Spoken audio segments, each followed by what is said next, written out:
வணக்கம். Welcome back to my channel Tarunya lifestyle. எல்லாரும் நலமாக வளமாக இருப்பீங்கன்னு சொல்லிட்டு நம்புகிறேன். மீன் கடைக்கு மீன் எடுக்கிறதுக்காக தான் போயிருந்தோம். பட் அங்கே போனே ஒரே குழப்பமாயிடுச்சு. மீன் எடுக்கலாமா இல்லை ப்ரான்ஸ் எடுக்கலாமான்னு சொல்லிட்டு.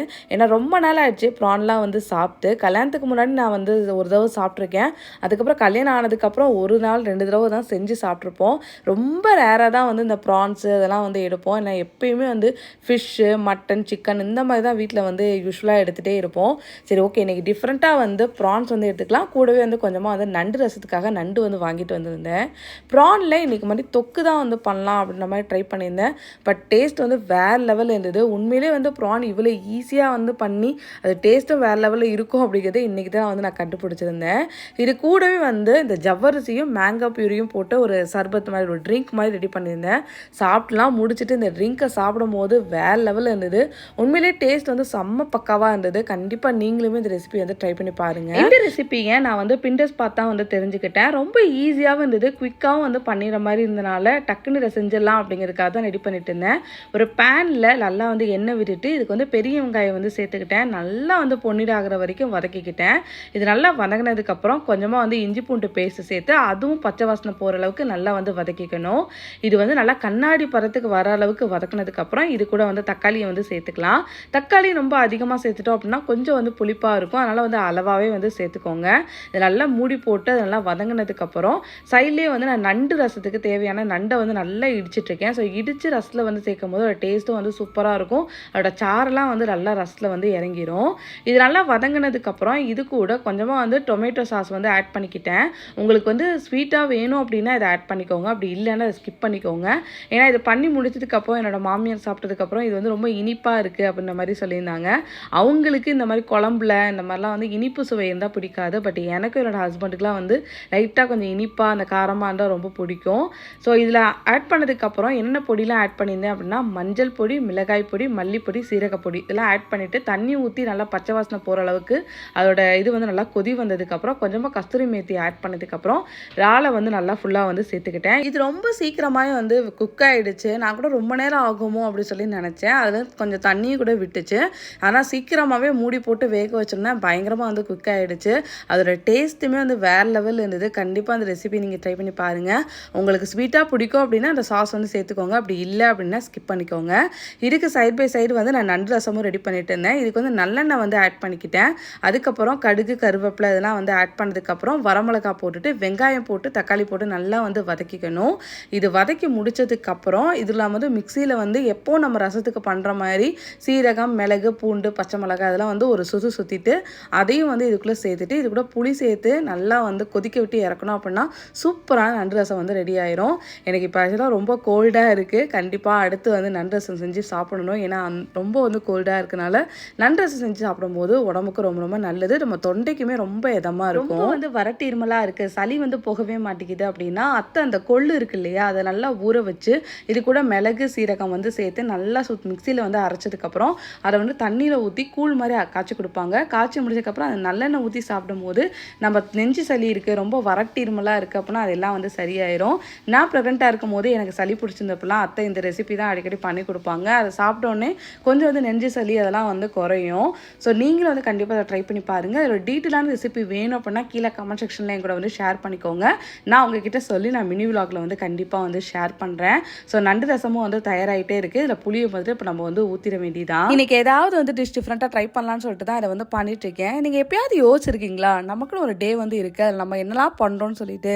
நான் யோசிச்சிருக்கேன். ஒரு டே ஸ்டார்ட் ஆனதுலேருந்தே நமக்குன்னு குக்கிங்கு, வீட்டு வேலைங்க, குழந்தைங்க அப்படின்னு சொல்லிட்டே போயிடும். நமக்குன்னு ஏதாவது பண்ணலான்னு நினப்போம். பட் அது பண்ணுறதுக்கு டைமும் கிடைக்காது.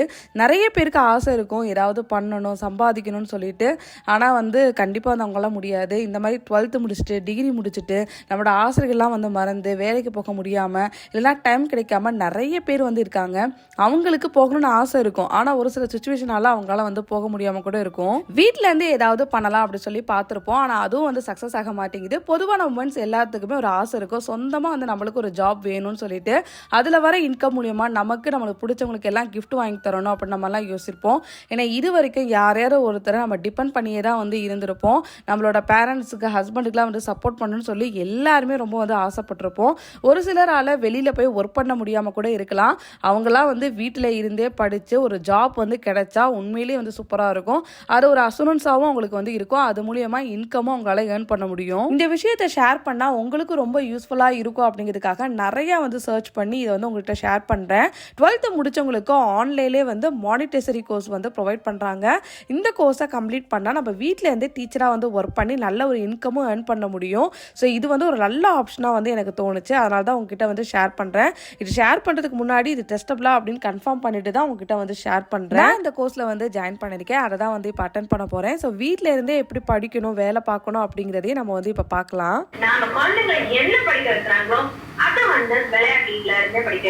இந்த கோர்ஸுக்கு 12th குவாலிஃபைட் ஆயிருந்தாவே போதும். இது இன்டர்வலோட ECPC மானிட்டரி டிப்ளமா கோர்ஸ். வீட்ல இருந்து இந்த கிளாஸ் வந்து அட்டெண்ட் பண்ண முடியும். இவ்வளவு நாள் நம்ம எவ்வளோ டைம் வேஸ்ட் பண்ணிருப்போம். பட் டெய்லியும் 1 hour வந்து இதுக்கு டைம் ஸ்பெண்ட் பண்ணாவே போதும். ஈஸியா லேர்ன் பண்ணி டீச்சரா கூட நம்மளால ஆக முடியும். இந்த கோர்ஸ் 1 year தான். அதுலயும் 8 months வரைக்கும் கிளாஸ் நடக்கும். பேலன்ஸுக்கு 4 month வந்து நம்மளோட ப்ரொஃபஷனல் ஸ்கில்ல வந்து இம்ப்ரூவ் பண்றதுக்காக இன்டர்ன்ஷிப்பும் கொடுக்குறாங்க. இந்த இன்டர்ன்ஷிப் பீரியட்ல வந்து சின்னதா ஒரு அமௌண்ட்டுமே நம்மளுக்கு வந்து கொடுக்குறாங்க. அது மட்டும் இல்லாம இதுல எஜுகேஷன் சைக்காலஜி இன்க்ளூட் பண்ணிருக்காங்க. இது மூலமா நம்ம பேபிஸை எப்படி படிக்க வைக்கலாம், அவங்க அட்டென்ஷன் எப்படி இருக்கு அப்படிங்கிற எல்லா விஷயத்தையும் நம்மளால கரெக்டா தெரிஞ்சு வச்சுக்க முடியும். அது மட்டும் இல்லாம ஒரு டீச்சராவும் நல்ல பேரண்டாவும் ஆகுறதுக்கு இது ஹெல்ப் பண்ணுது. இந்த கோர்ஸை ஃபுல்லா கம்ப்ளீட் பண்ணதுக்கு அப்புறம் இன்டர்வல்லே நம்ம வந்து டீச்சரா ஒர்க் பண்றதுக்கு 100% வந்து பிளேஸ்மெண்ட் இருக்கு. இன்டர்வல்ல இல்லைன்னா வேற ஏதாவது இன்ஸ்டியூட்ல கூட GCC கூட நம்ம ஒர்க் பண்ணலாம். இவங்க கோர்ஸை கம்ப்ளீட் பண்ணதுக்கு அப்புறம் இன்டர்நேஷனல் வேலிடான UK சர்டிபிகேட்டும் ப்ரொவைட் பண்றாங்க.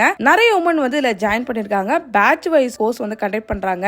நிறைய ஆன்லைன் ஜாப் இருக்கு. பட் அதெல்லாம் வந்து ட்ரஸ்டடான்னு சொல்ல முடியாது. பட் இந்த இன்டர்வல் கோர்ஸ் வந்து நீங்க வீட்ல இருந்தே கோர்ஸ் வந்து லேர்ன் பண்ணிட்டு டீச்சரா ஆகி earn பண்ண முடியும். நிறைய பேருக்கு ஒரு டவுட் இருக்கும், ஆன்லைன் கிளாஸ் தானே இவங்க எப்படி புரிய வைக்க போறாங்க அப்படின்ற மாதிரி. பட் அந்த மாதிரிலாம் எதுவுமே கிடையாது. இன்டர்வல் இருக்கக்கூடிய எல்லா டீச்சர்ஸுமே ரொம்ப வந்து கைண்டா ஃப்ரெண்ட்லியா வந்து பேசுறாங்க. நம்மளோட டவுட்ஸ் எல்லாமே சூப்பரா வந்து கிளியர் பண்றாங்க. இன்டர்வலோட ECPC மானிட்டரி கோர்ஸ் ஜாயின் பண்ணதுக்கு அப்புறம் தான் எனக்கே வந்து ஒரு செல்ஃப் கான்ஃபிடென்ட் வந்துச்சு. அது மட்டும் இல்லாம இண்டிபெண்டா இருக்கணும், சொந்தமா சம்பாதிக்கணும் அப்படின்ற உமன்ஸுக்கு எல்லாமே இது ஒரு பெஸ்ட் ஆப்ஷனா வந்து இருக்கும். இன்டர்வலோட ECPC மானிட்டரி டிப்ளமா கோர்ஸ் பத்தின டீடைல்ஸ் வந்து தெரிஞ்சுக்கணும் அப்படின்னா லிங்க் வந்து டிஸ்கிரிப்ஷன்லயும் பின் கமெண்ட்லயும் வந்து கொடுத்திருக்கேன். ஸோ உங்களுக்கு வேணும் அப்படின்னா கிளிக் பண்ணி பாருங்க. ஸோ எல்லாரும் மதிய சாப்பாடை சாப்பிட்டு முடிச்சதுக்கு அப்புறம் வீட்டில் வந்து குழம்பு மிளகாய் தூள் வந்து காலியாயிடுச்சு. ஸோ அதுக்காக அத்தை வந்து மிளகாய் தூள்லாம் வந்து அரைச்சிட்டு இருந்தாங்க.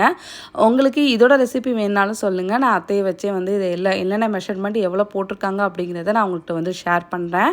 அது மட்டும் இல்லாமல் ஒரு குட் நியூஸ் இருக்குது. நாங்கள் சீக்கிரமாகவே அத்தைக்கு வந்து ஒரு சேனல் வந்து ஸ்டார்ட் பண்ண போகிறோம்.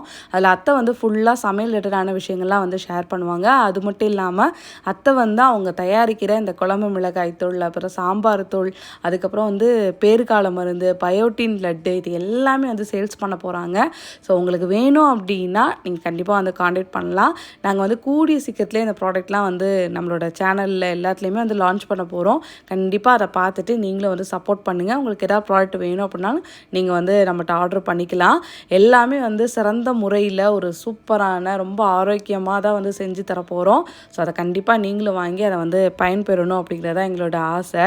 ஸோ குழம்பு மிளகாய் தூளுக்கு தேவையான எல்லாத்தையும் அரைச்சிட்டு, இது மட்டும் இல்லாமல் முறுக்குக்கும் வந்து தேவையான அளவு மாவுலாம் வந்து அத்தை வீட்டிலே வந்து அரைச்சிருந்தாங்க. ஸோ அப்பப்போ முறுக்கு வேணும் அப்படிங்கிறப்ப அந்த மாவு மட்டும் எடுத்து நம்ம பிணைஞ்சு முறுக்க போட்டாவே போதும். ஸோ அந்தளவுக்கு ரெடிமேடாக தான் வந்து ரெடி பண்ணிட்டு இருந்தாங்க. அத்தை அரைக்கிற மிளகாய் தூளில் வந்து எல்லா குழம்புலையும் நம்ம வந்து சேர்த்துக்கலாம். புளிக்குழம்பு வகைகள் எல்லாத்துலேயும் சேர்த்துக்கலாம். அதேமாதிரி மட்டன் குழம்பு, சிக்கன் குழம்பு, மீன் குழம்பு எல்லாத்துலேயுமே நான் அந்த குழம்பு பொடி தான் போடுவேன். அது மட்டும் இல்லாமல் சாம்பார் தூள்லேயே கூட நம்ம சாம்பாரில் கூட இதை வந்து யூஸ் பண்ணலாம். பட் சாம்பார் பொடி நான் தனியாக வந்து யூஸ் பண்ணுவேன். இந்த குழம்பு பொடி போட்டும் வந்து சாம்பார் வந்து வைக்கலாம். அதோட டேஸ்ட்டும் வந்து வேறு லெவலில் இருக்கும். ஸோ ஒவ்வொன்றும் ஒவ்வொரு டேஸ்ட்டில் வந்து இருக்கும். எல்லாத்தையும் வதக்கி முடிச்சதுக்கப்புறம் நானும் அத்தையும் மாடியில் போய் ஃபுல்லாக எல்லாத்தையும் காய வச்சுட்டு மதியம் போல் நல்லா ஈவினிங் போல் வந்து ரோதையில் போய் அரைக்கலாம் அப்படின்ற மாதிரி பிளான் பண்ணியிருந்தோம். ஸோ எல்லாத்தையும் காய வச்சு முடிச்சதுக்கப்புறம் எனக்கும் வந்து ஊருக்கு போய் ரொம்ப நாள் ஆகிடுச்சு. அம்மா அப்பாவை பார்க்கணும், தம்பி அவங்களெலாம் பார்க்கணுன்னு ரொம்ப ஆசையாக இருக்கும். சரி ஊருக்கு போகலாம் அப்படின்ற மாதிரி கிளம்பிட்டோம். எப்பவுமே அம்மா வீட்டுக்கு வந்து நாங்கள் காரில் தான் வந்து போவோம். இந்த தாட்டி வந்து காரை வந்து சர்வீஸ் வர விட்டுருந்தோமா, சரி ஓகே ட்ரெயினில் போயிட்டு வரலாம் அப்படிங்கிறதுக்காக ட்ரெயினில் வந்து தாட்டி கிளம்பியிருந்தோம். பாப்பாவும் இது வரைக்கும் பிறந்ததுலேருந்து ட்ரெயினில் போனதே இல்லை. அவள் வந்து பஸ்ஸில் போயிருக்கா, கார்லலாம் போயிருக்கா. பட் ட்ரெயினில் வந்து போனதே இல்லை. நான்லாம் வந்து சின்ன வயசில் இருக்கும்போது எங்கள் அத்தை வீட்டுக்கு போகும்போதெல்லாம் எப்போவுமே ட்ரெயினில் தான் வந்து போவோம். அந்த குருவாயூர் எக்ஸ்பிரஸில் தான் வந்து போவோம். மதுரையிலேருந்து அந்த நாகர்கோவிலுக்கு குருவாயூர் எக்ஸ்பிரஸில் தான் வந்து போவோம். அந்தளவுக்கு எனக்கு ட்ரெயினில் வந்து நல்ல பழக்கம் இருக்குது. அதேமாதிரி நாங்கள் சிவகாசியில் இருந்தப்பையும் திருமங்கலத்துலேருந்து எங்கள் சிவகாசியில் இருக்க எங்கள் அம்மாச்சி வீட்டுக்கு என் சித்தி வீட்டுக்குலாம் போகணும் அப்படின்னாலும் நாங்கள் ட்ரெயினில் தான் வந்து போவோம். திருமங்கலத்தில் கரெக்டாக வந்து ஒரு ஈவினிங் 6:20 இருக்குது அப்படின்னா அங்கே வந்து 8 o'clockலாம் வந்து சிவகாசியில் இறக்கி விட்டுருவாங்க. ஸோ அந்த ட்ரெயினில் தான் போவோம், வரும்போது ட்ரெயின்லேயே தான் வருவோம். ஸோ பாப்பாவுக்கு அந்த எக்ஸ்பீரியன்ஸை கொடுக்கணும் அப்படிங்கிறதுக்காக இல்லாட்டி வந்து ட்ரெயினில் வந்து போகலான்னு சொல்லிட்டு ரெடி ஆகிட்டு இருந்தோம். ஸோ அத்தை வந்து ரோதில் அடிச்சுட்டு வந்துட்டாங்க. அந்த பொடியை பாருங்கள், என்ன கலர், எவ்வளோ சூப்பராக இருக்கும் தெரியுமா அந்த டேஸ்ட்டு. இந்த குழம்பு பொடியை போட்டு குழம்பு வச்சிங்க அப்படின்னா அவ்வளோ அருமையாக இருக்கும். அதோட நாட்டுக்கோழி குழம்பு, மீன் குழம்பு, சிக்கன் குழம்புலாம் வச்சா வேறு லெவலில் இருக்கும். அந்தளவுக்கு டேஸ்ட்டாக வந்துருக்கும். முறுக்கும் மாவு வந்து அரைச்சி வச்சுருந்தாங்க. ஸோ முறுக்கு வந்தோடனே நான் ஊருக்கு போயிட்டு வந்தோடனே பார்க்கும்போது நிறையா வந்து சுட்டு வச்சுருந்தாங்க. அந்த முறுக்கு அத்தை சுடுறதுமே அவ்வளோ டேஸ்ட்டாக இருக்கும். பலகாரங்கள் சமைக்கிறது எல்லாமே அந்த அத்தை சூப்பராக பண்ணுவாங்க. ஸோ அங்கேருந்து வீட்டிலேருந்து கிளம்பியாச்சு. ஆட்டோலேருந்து வந்துட்டு நம்ம ஸ்டேஷனுக்கு வந்து வந்துவிட்டோம். ஃபஸ்ட் டைம் வந்து நாங்கள் தேனி ரயில்வே ஸ்டேஷனுக்கு வந்திருக்கோம். ஏன்னா இது வரைக்கும் நாங்கள் ரயில்வே ஸ்டேஷனை பார்த்ததே கிடையாது. இன்றைக்கி தான் வந்து நான் ரயில்வே ஸ்டேஷனே வந்து பார்க்குறேன். ஸோ ட்ரெயின் வந்து போடியிலேருந்து மதுரை வரைக்கும் விட்டுருந்தாங்க. ஸோ எல்லோரும் வந்து ட்ரெயினுக்காக தான் வெயிட் பண்ணிகிட்டே இருந்தோம். நிறையா வந்து காலேஜ் ஸ்டூடெண்ட்ஸாக வந்து இந்த ட்ரெயினை வந்து யூஸ் பண்ணுறாங்க. அதுவும் லா காலேஜ் ஸ்டூடெண்ட்ஸாக வந்து நிறைய பேர் வந்து யூஸ் பண்ணுறாங்க. இது என்னது அப்படின்னா 2 வேவாகவும் விட்டால் இன்னுமே வந்து பெனிஃபிட்டாக இருக்குமோன்னு தோணுச்சு. ஸோ காலையில் வந்து மதுரையிலேருந்து தேனிக்கு வருது. அதேமாதிரி தேனிலேருந்து மதுரைக்கும் வந்து ஒரு ட்ரெயின் விட்டாங்க அப்படின்னா இங்கேருந்து வேலைக்கு போகிறவங்களுக்கு அங்கே வந்து யூஸ் ஆகும். பட் ஆனால் ஒரு பக்கம் தான் இருக்குது. காலையில் அங்கேருந்து வருது, ஈவினிங் இங்கேருந்து அங்கே போகுது. ஸோ ட்ரெயின் வந்ததுக்கப்புறம் பாப்பா ரொம்ப எக்ஸைட்மெண்ட் ஆகிட்டா. சூப்பராக இருக்குது அப்படின்ற மாதிரிலாம் வந்து சொல்ல ஆரம்பிச்சிட்டா. கரெக்டாக நாங்கள் யாருமே இல்லை, எல்லாத்துலேயும் வந்து ஒவ்வொரு கம்பார்ட்மெண்ட்லேயும் ஒருத்தர் தான் வந்து உட்காந்துருந்தாங்க. அவ்வளோ ஃப்ரீயாக இருந்தது. ஸோ எல்லாருக்கும் வந்து டாட்டெல்லாம் காட்டிட்டு பயங்கரமாக வந்து ட்ரெயினில் போயிட்டு இருந்தோம். நாங்களாம் சின்ன வயசில் வந்து வெளியில் இருக்கிறவங்களாம் ட்ரெயினில் வந்து டாட்டா காட்டுவோம். ஸோ அதே மாதிரியே பாப்பாவும் வந்து பண்ணிகிட்டு இருந்தா. இது ஒரு புது எக்ஸ்பீரியன்ஸாக இருந்தது. ஸோ உங்கள் குழந்தைங்களாம் ட்ரெயினுக்கு கூட்டிகிட்டு போனால் அவங்க எப்படி ரியாக்ஷன் பண்ணுவாங்க அப்படிங்கிறத கீழே கமெண்ட் செக்ஷன்லேயும் கூட வந்து ஷேர் பண்ணிக்கோங்க. அதுக்கப்புறம் ட்ரெயின்லேருந்து இறங்கி வந்தோடனே நேராக வந்து அம்மா வீட்டுக்கு வந்து போயாச்சு. குட்டீஸ்லாம் வந்து பயங்கர என்ஜாய்மெண்ட்டு. அத்தை வந்துட்டாங்க, மயிலினி சொல்லிட்டு. என் தம்பி பொண்ணுலாம் வந்து என் பாப்பா மேலே ரொம்ப பாசமாக இருப்பாள். அவளும் வந்து பாசமாக இருப்பாள். 2 பேரும் கட்டி பிடிச்சிக்கிட்டு முத்தம் கொடுத்துட்டு பயங்கரமாக வந்து பண்ணிட்டு இருந்தாங்க. பிரியா வந்து அன்றைக்கி சந்தகனால வெளியில் போயிருந்ததாங்க. ஸோ அவங்க வந்ததுக்கப்புறம் கதவுலாம் திறந்ததுக்கப்புறம் அந்த பிள்ளைய வாங்க நீ அப்படி இல்லாமல் வந்து சொல்லிவிட்டு எல்லோரும் வந்து பேசிட்டு ஜாலியாக வந்து பேசிகிட்டு இருந்தோம். ஸோ நிறைய பேர் கேட்பீங்க, நீங்கள் எப்படி இவ்வளோ ஒத்துமையாக சண்டை போடாமல் இருக்கீங்க அப்படின்னு சொல்லிட்டு. அது வந்து தெரியல, அது வந்து கடவுளாக வந்து கொடுத்த வரமா என்னன்னு தெரியல. எங்களுக்குள்ள ஒரு அண்டர்ஸ்டாண்டிங் வந்துருச்சு. ஸோ அதனால் எங்களுக்குள்ளே அப்படியே ஓரளவுக்கு வந்து போய்கிட்டே இருக்குது. ஸோ எக்கெல்லாம் வாங்கிட்டு வந்திருந்தாங்க. ஸோ அதெல்லாம் வந்து அடுக்கி வச்சுட்டு வந்த கதை போன கதை அதுக்கப்புறம் எல்லா புறணியெல்லாம் வந்து நானும் பிரியாவும் வந்து பேசிகிட்டே இருந்தோம். ஸோ பேசி முடிச்சுட்டு அவங்க வந்து எனக்கு நான் வந்திருக்கேன்றனால மீன் குழம்பு வந்து ரெடி பண்ணியிருந்தாங்க. அடுத்த நாள் காலையில் வந்து சாப்பிட்றதுக்காக. அன்றைக்கி நைட்டு வந்து டிஃபன்லாம் செஞ்சு சாப்பிட்டுட்டு அடுத்த நாளைக்கு மீன் குழம்பு மதியமே வந்து பிரியா ரெடி பண்ணிடுச்சு. ஸோ அதுக்கப்புறம் அடுத்த நாள் வந்து மீன் குழம்புலாம் வச்சு சாப்பிட்டு செம்மையாக வந்து அந்த லீவ் வந்து என்ஜாய் பண்ணோம். எப்போவுமே அம்மா அப்பா வீட்டுக்கு போயிட்டோம் அப்படின்னா நிறையா வந்து பேசிக்கிட்டே இருப்போம். நைட்டு தூங்கவே லேட் ஆயிரும், 12 மணி 1 மணி ஆயிரும். ரூமில் எல்லோரும் வந்து 4 பேரும் ஒன்றா படுத்துட்டு என் வீட்டுக்காரு, தம்பி, பிரியா, நான் எல்லோரும் வந்து ஜாலியாக பேசிட்டு கிண்டல் பண்ணிவிட்டு அதுக்கப்புறம் லேட்டாக தான் வந்து தூங்குவோம். ஸோ அந்த மாதிரி தான் வந்து எங்களோட டேஸ்லாம் வந்து போயிட்டுருக்கோம். ஸோ உங்களுக்கு என்ன மாதிரிலாம் வந்து போகும், உங்களோட அம்மா அப்பா வீட்டுக்கு போனால் என்ன மாதிரிலாம் இருக்கும் அப்படிங்கிறதையும் கீழே கமெண்ட் செக்ஷனில் சொல்லுங்கள். நிறையா கொஷின் வந்து நான் கேட்டு வச்சுருக்கேன். எந்த கொஷினுக்கு உங்களுக்கு ஆன்சர் பண்ண தோணுதோ அந்த கொஷினுக்கு வந்து ஆன்சர் பண்ணுங்கள். ஹோப் இந்த வீடியோ வந்து உங்களுக்கு ரொம்ப பிடிச்சிருக்குன்னு சொல்லி நம்புகிறேன். அடுத்து ஒரு சூப்பரான இன்ட்ரெஸ்டிங்கான வீடியோவில் நான் உங்களை சந்திக்கிறேன். அது வரைக்கும் பாய்.